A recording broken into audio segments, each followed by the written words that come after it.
My brother drove me past the old high school when he was taking me to the store, and I saw some kids playing out there. I was amazed when I saw the tags.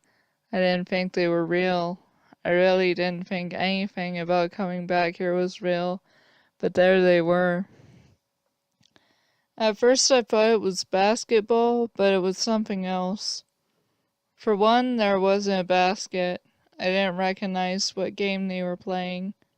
There's only like 4 games that people play, and this was none of them. The movement was so sporadic. I knew that they were Lyalltines. They weren't all Lyalltines, but they seemed to be playing together like they were. I remember when I was in high school, we never did anything like that. Lyalltines and our people just didn't spend time with each other. It wasn't that I didn't spend time with our people, but I pretended like I was like them.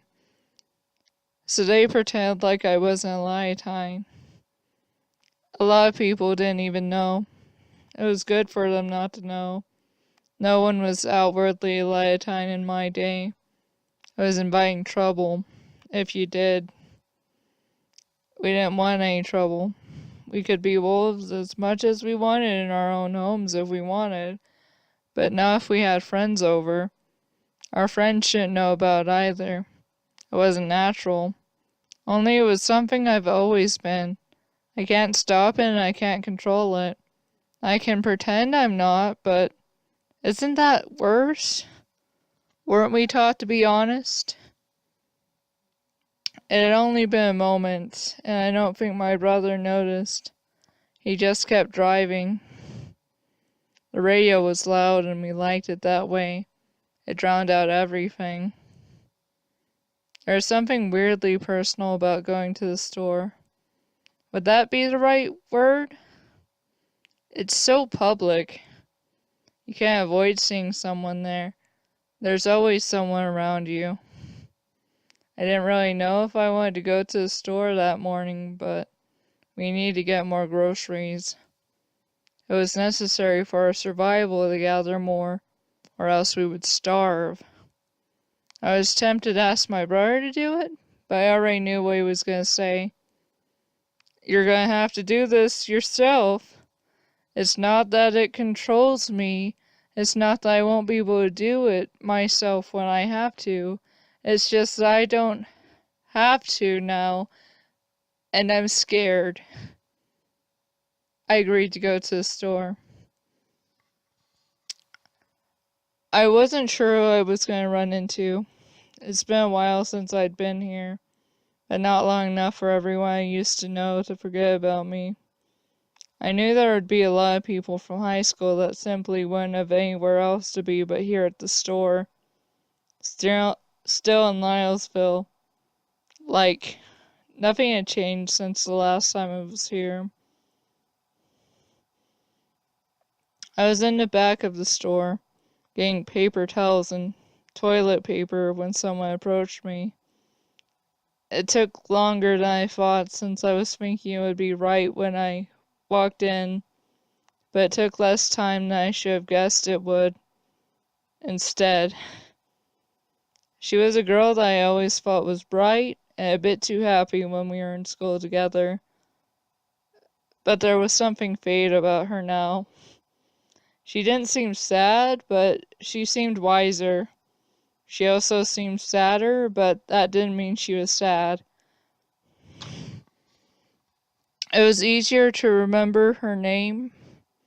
It was one of those names that was common, that a lot of people have. She said to me, "Hi, Riveria." My name not so much. "I didn't know you were in town. How have you been?" "I've been fine," I answered. I didn't want to be rude, so I asked her what she was doing. She said something about being married? She also mentioned having a son. I felt confused, but I knew I heard her correctly. It just didn't sound real. We weren't even 20, really. I said, "That's nice. I'm glad you seem to be doing well." She said it was nice to see me again, and then she hugged me. I didn't expect her to hug me, but I should have. I didn't know it was something she would do, that she thought she was familiar enough with me to hug me like that out of the blue. Maybe it was just something that normal people did. Maybe I was out of touch. I mean, I thought that was something she did before, but it felt different now. I tried not to be too limp, or too aggressive, or make it too obvious that I wanted her off of me. So I just stayed there until she finally stopped hugging me. Was I supposed to feel something? Like, I don't know, gratitude? I feel like I feel like I should be the sort of person that should be upset when somebody like her hugs me like that. But honestly, I didn't feel anything. "It's good to see you again, Rivera," she said, and I could have swore she said it before she hugged me also, but then she said again, now, and, well, you know, when she was hugging me and, well, after she was hugging me, and, I'm not really sure. I still felt pretty confused about the whole thing. She, she was then gone, and I was stuck trying to figure out what kind of toilet paper I wanted. Toilet paper. I never really thought about toilet paper that much. But now it's like incredibly important to me. Before it was someone else's problem, like my dad's, and it was just there whenever I needed it. I imagine some people, they don't even have toilet paper to begin with, like they can't afford it or something like that. But talking about it, that sounds taboo to dwell on those people. Should it be? But anyway, the toilet paper was located in the back of the store by the dog food and the cleaning supplies and our pet stuff like dog collars and cat collars and toys and things. I remember when I was younger, I really liked to watch the goldfish. All the fish, really. And my parents rarely had time to let me, and it was up to them if I did. Lately, though, I'm the one who can decide whether or not I can watch the fish or not. And now that it's my choice, I don't feel like it. It's funny how now that I have the power to do whatever I want, I don't want to do any of the things I wanted to as a kid. I just want to find a good brand of toilet paper and go home. I was hoping that something would just come to me.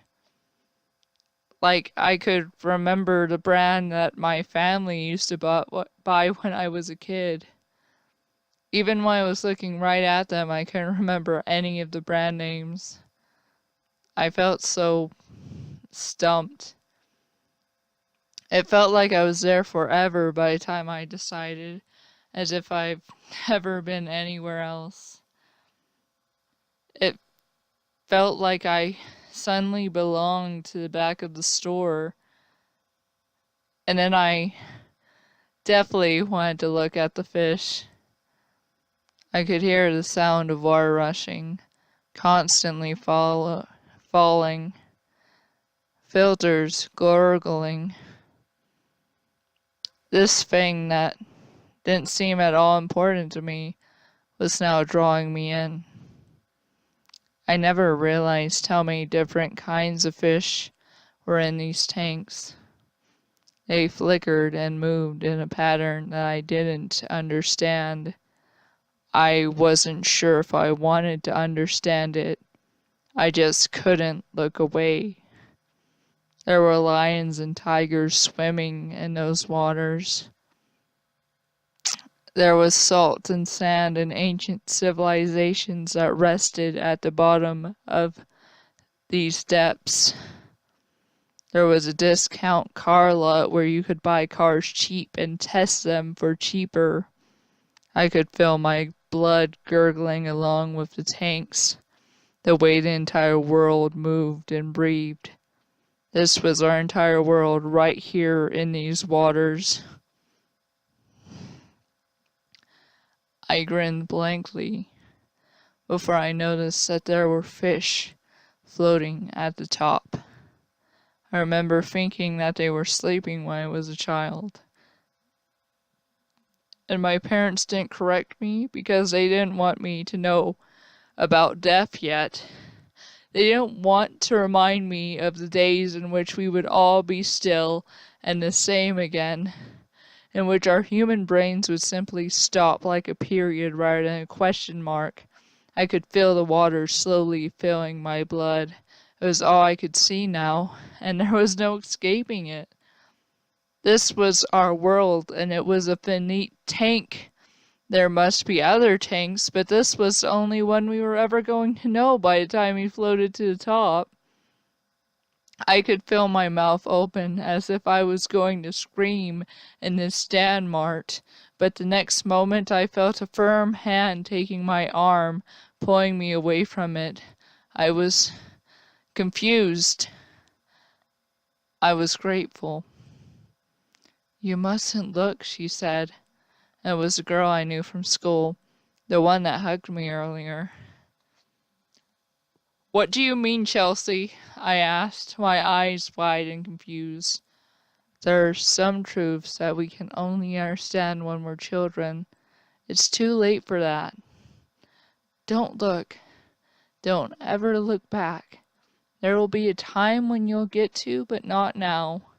Trust me on this one," she said to me. I felt confused. What if I never had kids? What if I really wanted to get a fish? I knew I wouldn't.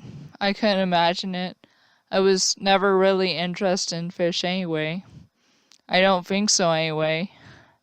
I wanted to look back one last time just to be certain of that, but the curse was broken and I still had to get bread, butter, and eggs. And some chips.